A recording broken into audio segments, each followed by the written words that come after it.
Palagay nyo, yung mga magnanakaw kaya, napapagpala kaya sila? Then pagdating ng Book of Malakay, malalang malala na yung kalagayan ng mga priest, ng mga pare. Talagang pati yung offering na para kay Lord, hindi na nila binibigay pati yung taong bayan. Pero dito lumala ng lumala. And then, kumibo si Lord sa huling pagkakataon.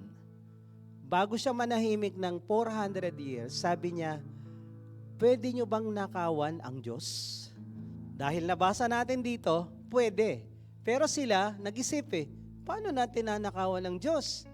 Ang Diyos, ang tingin ng mga Israelita, nasa langit siya, Kanya ang lahat, paano natin kukunin yung kayamanan niya? So, in-explain ni Lord sa pamamagitan ng propeta Malakay. Sabi ni Lord, ninanakawan nyo ako. Ang tanong ng mga tao, paano Lord? Paano kadami ninanakawan? In your tithes and offerings. Nananakawan nyo ako sa mga tithes nyo and offerings nyo. And then sabi ni Lord, through the prophet, you are cursed. Nasumpa kayo.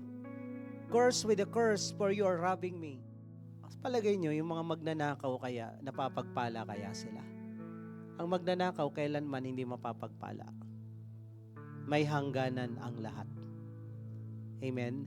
Pwede kang mag-enjoy ngayon, ilang buwan, ilang taon, pero lahat ng kasamaan may hangganan.